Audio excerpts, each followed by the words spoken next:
Hi guys, I welcome you all to Learn with Diamond Door. I hope that you all are well. As you know that we are covering the whole syllabus of Business Studies class 12th, and we have already completed chapter 1, that is nature and significance of management with all concepts and case studies. ठीक है, और अगर आपने नहीं देखी है तो आप एक बार देख लीजिएगा, because I will try my best to solve your all queries and make possible that you understood all the topics very well.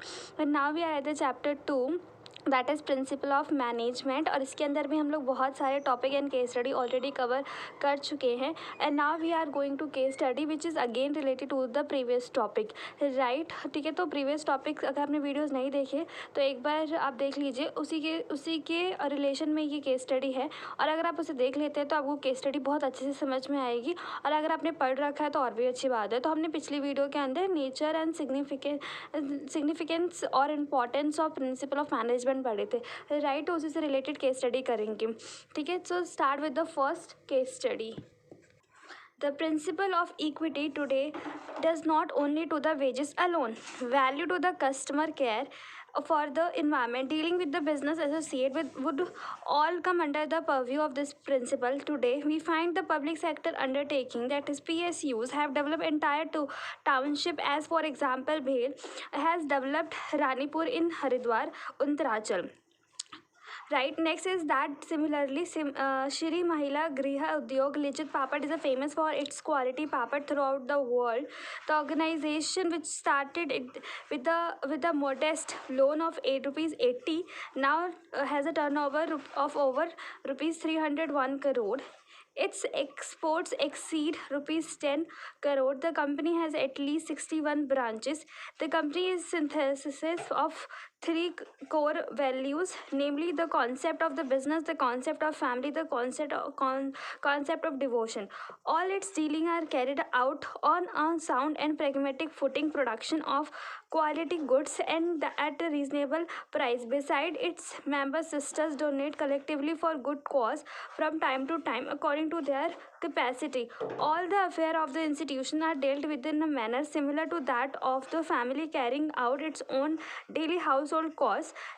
For the member system, employees and well-wishers, the institution is never merely a place to earn one livelihood. It is a place of worship to divide one's energy, not for his or her own benefit, but for the benefit of all. In this institution, work is worship, and the institution is open to everybody who has a faith in its basic concept.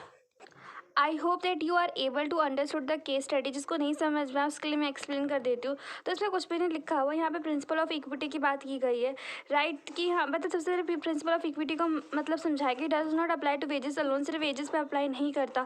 ठीक है, कई बार customer care को value देने से भी होता है, environment, dealing with the business associate, इन सब के अंदर भी इक्विटी लाना बहुत ज़्यादा ज़रूरी है. और इन्होंने बोला कि जो PSCs होते हैं, that is public sector undertaking, जो गवर्नमेंट के अंडर होते हैं उनके अंदर सबसे ज़्यादा होता है. जो इसमें एग्जाम्पल दे रखा है इन्होंने, पेल का आप जानते होंगे, बहुत बड़ी कंपनी है, that is under the government, right. हाँ, नेक्स्ट उन्होंने एक लिज्जत पापड़ के बारे में आप लोग ने अच्छे से सुना होगा. फिर उसका एक एग्जांपल दे रखा है कैसे उन्होंने एक मतलब छोटे से कॉन्सेप्ट से एक उन्होंने जो बिज़नेस बनाया है वो ₹301 करोड़ का बिज़नेस बनाया. और वहाँ पे उन्होंने एक ऐसा मतलब ऐसा नहीं है कि उन्होंने बेसिक कॉन्सेप्ट को बेसिक समझ के काम किया है. बेसिक है तो क्या हुआ, काम तो है ना, उसको एक काम समझ के किया है और उसी का रिजल्ट है ये सब. ठीक है, तो ये पूरी केस स्टडी है. अब आपके क्वेश्चन इससे पूछा जा रहा है that in what aspect the significance of principle of management would you attribute the endeavours of the well and Shri Mahila Griha उद्योग लिज्जत पापड़. ठीक है, तो कौन से एस्पेक्ट से आप इसका सिग्निफिकेंस बता सकते हैं इसके अंदर प्रिंसिपल ऑफ मैनेजमेंट का.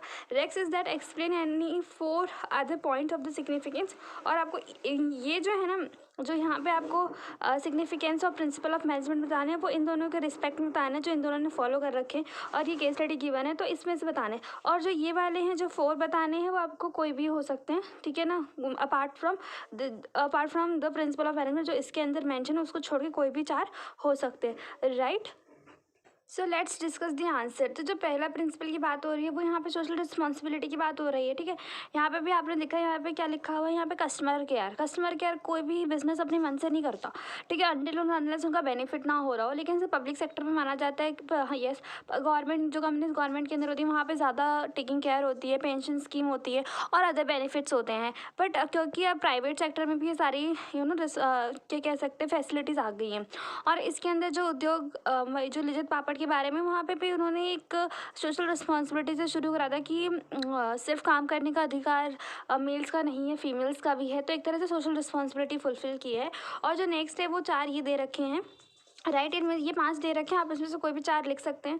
और ये इसके अंदर एक्सप्लेनेशन नहीं दे रहा है क्योंकि इसकी प्रीवियस वीडियो में मैंने आपको डिटेल्ड एक्सप्लेनेशन दे रखी ईच एंड एवरी प्रिंसिपल की, each and every importance of the principle की, राइट। तो यहाँ पे हर एक पॉइंट को मैंने उस वीडियो के अंदर बहुत अच्छे से एक्सप्लेन कर रखा है। तो यहाँ पे बस एक बार ब्रीफ में देख लेते हैं कि कौन कौन से प्रिंसिपल की सिग्निफिकेंस है। That is providing manager with useful insight into the reality, optimum utilisation of the resources, scientific decision meeting changing environment requirements and management training education and research. तो इसमें से आप कॉपी दे सकते हो। और क्योंकि ये 5 मार्क्स का है तो आपको इसे भी एक्सप्लेन करना है और बाकी के जो 4 है उसे भी एक्सप्लेन करना है, so that you got full marks, right.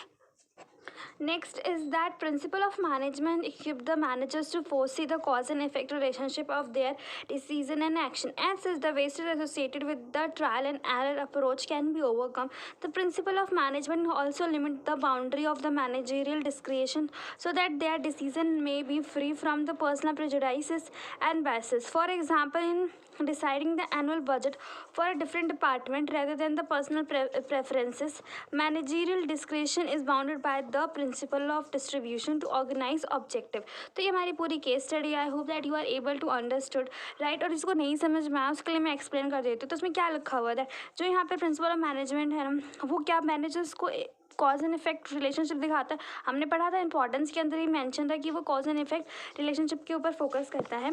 और कोई भी वेस्टेज होती है, ठीक है, जैसे कि हम हिट एंड ट्रायल करते हैं उनको रिड्यूस करने के बारे में सोचता है, ठीक है ना। यहाँ पे इन्होंने बोला है कि जो प्रिंसिपल ऑफ मैनेजमेंट है वो क्या करता है, मैनेजरियल डिस्क्रिप्शन से एक डायरेक्शन देता है हर डिसीजन के लिए, ठीक है ना, जो कि फ्री पर्सनल प्रेजुडाइज से फ्री होती, क्योंकि जितने भी प्रिंसिपल बने हैं, ठीक है, उसके अंदर पर्सनल का कुछ मैटर नहीं है, ठीक है ना। वो किसी एक बंदे को देख के नहीं बने, ठीक है ना, प्रॉपर एक्सपेरिमेंट किया गया है, राइट। तो इसके अंदर वही बोला गया है। तो यहाँ पे आपको क्वेश्चन पूछा गया that explain and identify the administration principal of management highlighted above. तो यहाँ पे किस एडमिनिस्ट्रेशन की बात की गई है पूरी केस स्टडी के अंदर, और state the point of significance of management principle highlighted above.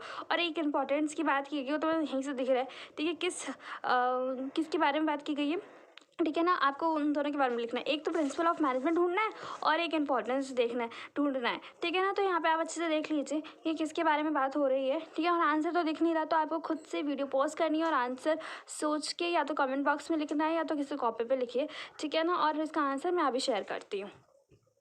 So the जो प्रिंसिपल ऑफ मैनेजमेंट की बात कर रहे हैं वो क्या है, subordination of the individual interest to general interest, ठीक है, क्योंकि वहाँ पर पर्सनल बायस लिखा हुआ था, ठीक है, उसको वो ओवरकम करता है, उससे निजात पाता है, ठीक है। तो यहाँ पे हम इसी की बात कर रहे हैं। Next is that principle of management help in optimum utilisation of the resources. If you remember वहाँ पर ट्रायल एंड एरर वाला लिखा हुआ था, ठीक है ना। तो हमें ट्रायल एंड एरर करके अपने रिसोर्सेज बर्बाद नहीं करने, बल्कि हमें ऑप्टिमम यूटिलाइजेशन करना, इफेक्टिव एडमिनिस्ट्रेशन करना है, ठीक है। तो ये 2 है हमारे, ठीक है, क्योंकि 3 नंबर का क्वेश्चन है इसलिए आपको अच्छे से एक्सप्लेन करना है। एटलीस्ट आपको 2 to 3 line you have to mention, ठीक है, for each of the point, right.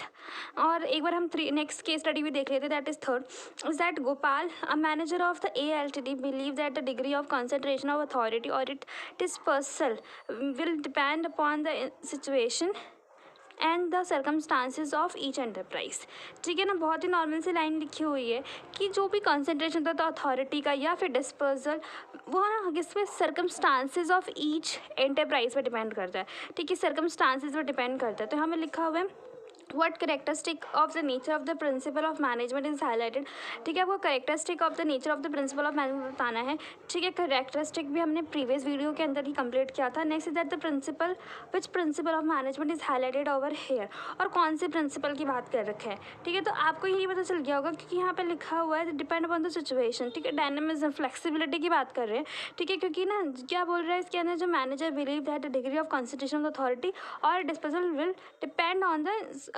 Situation and circumstance for the each enterprise. तो जैसे जैसा सिचुएशन होगा, जैसे जैसे सर्कमस्टांसेस होगा, वैसे वैसे हमारा वो चेंज हो जाता है प्रिंसिपल ऑफ मैनेजमेंट। ठीक है, तो फ्लेक्सिबल की बात हो रही है। नेक्स्ट इज दैट इन्होंने बोला है प्रिंसिपल। तो यहाँ पे क्या बोला है, कंसंट्रेशन, अथॉरिटी, ये हमने कहाँ पढ़ा है, that is centralization and decentralization, वहीं पे पढ़ा है ना, तो वो आ जाएगा, क्योंकि 3 नंबर का क्वेश्चन है, इसलिए आपको एक्सप्लेन करके आना है, so that you got full marks for this question. So that's all for today's video. If you have any doubt, then do comment below and do like, share, subscribe. I'm very thankful to you. Bye bye guys, take care.